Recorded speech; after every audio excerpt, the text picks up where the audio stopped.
what I think will be the lineups for all of the 10 teams next year. So I'm going to start from the back, and this isn't a particular order in terms of the exact constructors lineups for this season, but I'm just going to start from what we already know. Logan Sargeant and Alex Albon are pretty much going to be the two drivers carrying forward into the next season. I feel that Logan, based on his performance at testing, actually carried himself off really well, getting some of the most amount of laps on day 2. And no real errors or mistakes. The car didn't give out. Remember in 2022, when the brakes kept catching fire? There were lots of positive vibes from the Williams team. And I feel that Alex Albon's influence is really starting to take a hold on that team. They seem much more optimistic than the last few years have been for Williams. And granted, 2021 was a good year with George Russell there leading the charge, but now it actually seems all the more mellow and all the more calm. And I feel that that positive influence is going to then be rubbed off on the car. With James Vowles coming from Mercedes, he could potentially find a technical director to help steer that ship even further. They've actually, I think, made good use of their extra allotted research and development time.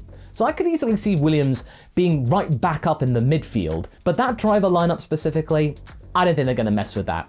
Same goes for Haas. Nico Hülkenberg and Kevin Magnussen, that's a solid driver lineup. They seem to get on really swimmingly throughout the entire test, and there's no bad blood between them anymore. And the whole thing about sucking particular things and appendages, I think that's all water under the bridge, honestly. It's a place for hardened, seasoned veterans of the sport to actually find a place where they're not going to get any BS and they can actually just drive the car, and it could be a place where they could genuinely see out the rest of their career. I don't really see either of them moving on to any other team. It just seems to be built around them, and Hülkenberg's only just gotten there and he seems to be right at home. This seems to be like a genuine fit, and I do not see either of them moving on to pastures new. Now we come to Alpha Tauri. I feel that based again on testing, Nick de Vries will get a contract extension going forward, so long as Alpha Tauri remains Alpha Tauri, because there are some rumblings about them being sold off to a different venture. That's all up for debate right now, but Nick de Vries has proven that he is a very hard worker and is very much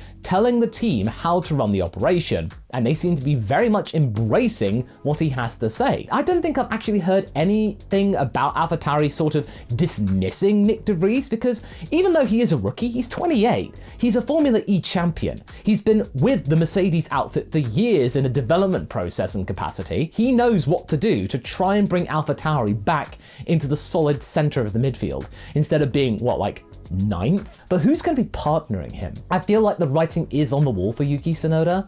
Even though he's a fantastic personality and people do like him a lot, I feel that he got lucky getting a 3rd season, because honestly, the Red Bull Junior program did not have quite enough of a force to really push Yuki to perform more in 2022. Which is why I think now will be the time for Liam Lawson to step up and get his chance in Formula 1. He's done quite a few FP1s for Red Bull, and I feel that if they want to carry on the whole Red Bull Junior program, this could be a genuine opportunity for Liam Lawson to actually get his chance and see what he can do. Because the Red Bull Junior program, I think they got like 6 drivers in F2? That's almost 1/3 of the grid are Red Bull hopefuls trying to score a place in Formula 1. They've really got to do something with it, otherwise it's just going to be pointless. It's a poison chalice where it's just really not going to lead to anywhere. Yuki, I'm afraid that I think his time is up unless he pulls it way out of the bag. Then we get to Sauber, no longer Alfa Romeo, because the deal with Alfa Romeo and the whole naming rights to that team is done by the end of this year. This is the last gasp, and really a little bit of a hint based on the livery about what we can expect in terms of the Audi aesthetic. And I feel that Valtteri Bottas will still be the #1 driver at that team, because he's a solid outcast from the Mercedes team, so he definitely knows how to operate around a big senior elite team, which is great experience for anyone from Audi to try and learn the ropes.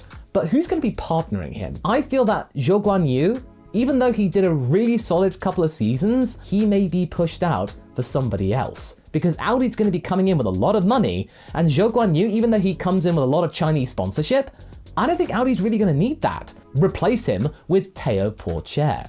I feel that Théo is a very big shout for the F2 championship this year. He's been in it for a very long time and he came very close last year.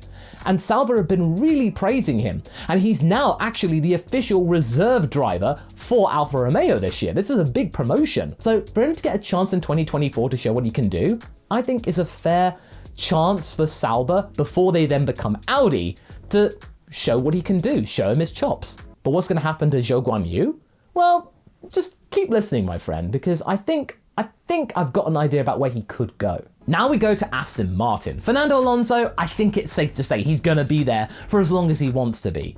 He and Lawrence Stroll have pretty much established that, yeah, you can stay for as long as you like, really, because Fernando puts in the work, he G's everybody up, and that's why I really became a fan of his back in 2012. That Ferrari car that year was nowhere near winning championships, but Fernando managed to make it work and nearly won the title that year. That was remarkable. I fell in love with that guy. And I feel that he can do the same with teams so long as they have the means and capacity to actually listen to what he has to say, because if they don't, then you get a McLaren and 2022 Alpine where he kind of chews them out all the time. That must not have been fun to have been around. I don't think that Lance Stroll's going to be joining him. And I'm not saying that based on the fact that he's probably going to be missing the first couple of races. I feel that Felipe Drugovich, in the time that he was at the test, carried himself off really well. He was listening to remarks very, very responsibly. And he was not that far off Fernando. If he can actually score himself some points in his first race and actually be able to carry himself off really well with the trials and tribulations of a Grand Prix weekend being Fernando's teammate, that could be a really strong case for potentially getting back onto the grid and replacing Lance. And not to mention, we've not had a Brazilian driver on the grid since Felipe Massa. That's a huge swathe of F1 fandom just sort of waiting on the sidelines, waiting for a Brazilian driver to come back. And Felipe Drugovich, I think he's that guy. And Lance, I'm sorry, but you've not exactly set the world alight. And yes, the last couple of years have been a little bit in the doldrums for Aston Martin. I really just think that he's just not a qualifier, and he doesn't really move himself up the grid all that much. He's had some moments, of course. He's managed to outscore Vettel a few times, but he doesn't really scream world championship team material, and that's what Lawrence Stroll wants. He wants Aston Martin at the top, and I really don't see Lance Stroll at the top. So I think that really this year, this is his last chance to actually get anywhere. Okay, so now this is where I think things could get a little bit interesting. McLaren. Yes, the 3 days of testing were very, very painful to watch, and I was really, really suffering through it. But hey, you gotta stick through it. But who's going to be driving for McLaren in 2024? Well, for the moment, if things were to remain the same and a certain team kept their driver lineup, it's going to be Lando Norris and Oscar Piastri. However, if certain opportunities come about, I feel that Lando could jump ship. Lando has really been loyal to a fault for that team, and the last year or two, they've really not been giving him a car that he deserves, because he can pull that car high up the grid, and even got a podium out of that MCL 36, which was not a podium-worthy car. If he got an opportunity to go somewhere else, I think he'll take it. Oscar Piastri, he's remaining in place, as long as he conducts himself really well. But I feel that Mick Schumacher could be a decent replacement. At the last minute, of course. If McLaren were left in the lurch and Lando Norris went off to pastures new, who are they going to call upon? I think Toto could actually pull some strings and maybe have Mick Schumacher come into McLaren. And I'm not saying that mainly because I'm a Mick Schumacher fan. I feel like Mick Schumacher's been getting seat fittings. He has been known to be an official reserve driver for McLaren if they need him. Toto wants Mick back on the grid. It could be a little bit poetic, but hey, Mick Schumacher would get a second chance on the grid with a team that might be on the up with development and getting a new wind tunnel. But here's hoping. Then there's Alpine. And I feel that so long as they can keep it together and put their differences aside, Pierre Gasly and Esteban Ocon will remain with the team in 2024. 2024 being Esteban Ocon's final contracted year at the moment. But there are things which could mean that one of them might go. Anything to do with the chicanery of their past and the fact that they do not get along, that will not be tolerated. And I feel that if they come to blows, similar to what we saw at Racing Point and Force India with Esteban Ocon and Sergio Perez, that will not be tolerated at all at Alpine. One of them will go, and I feel like it would be Esteban, because they've only just got Pierre Gasly. What will happen if they suddenly ditch Esteban Ocon and he's left in the lurch or something like that? Well, Zhou Guanyu could come back in, because Zhou Guanyu was an Alpine Academy driver for the longest time. And yes, he did relinquish that Academy status to go to Alfa Romeo, but I can imagine that Alpine, again, having to deal with drivers moving around unexpectedly, could easily go back into Alpine, give them some extra sponsorship money, and sort of realized what he had been hoping to do with the Alpine Academy in the first place. I'll just say for Ferrari, it's going to be Charles Leclerc and Carlos Sainz. That's pretty much a given. Carlos likes it where he is, and Charles Leclerc is still contracted until the end of 2024. Mercedes.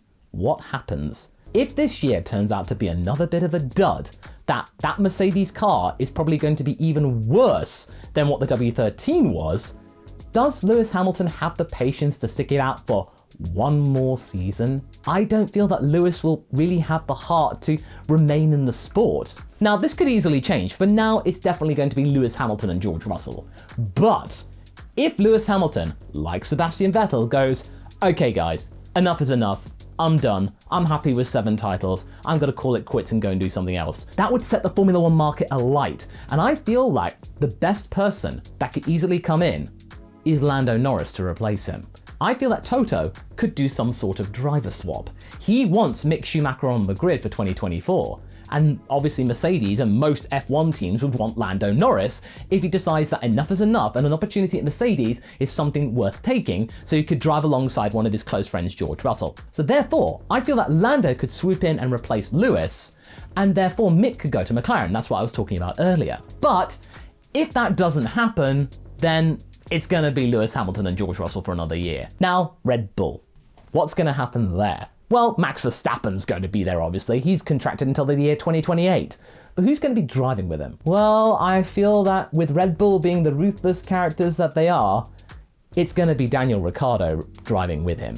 Yes, I know, Checo is a really dependable driver, and really, I agree. He is a guy who's a solid number 2 driver. But after all the stuff that happened last year, that whole camaraderie that they had in 2021, yeah, that's gone.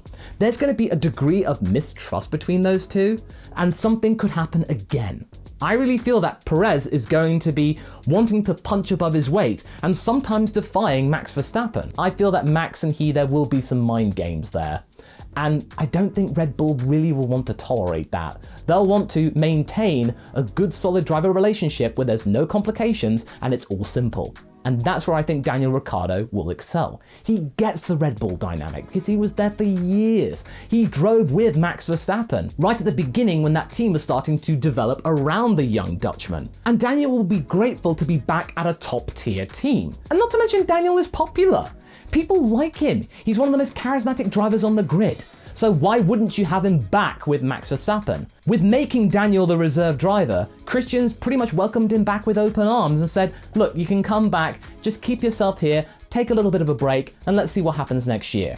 And I really feel like Checo, I think I could easily see him being iced out. I don't want that to happen. I like Checo a lot. It was a stay of execution for him to be put into Red Bull for 2021 because the performance that he did in 2020 and the short notice of him being replaced at Racing Point and then Aston Martin. But I think that really, the time for him is up. And I don't want it to be that. I just want to be pragmatic here. Either way, let me know down in the comments what you think the lineups will be, and I shall see you around for the next video where we talk about more about the beginnings of F1 2023.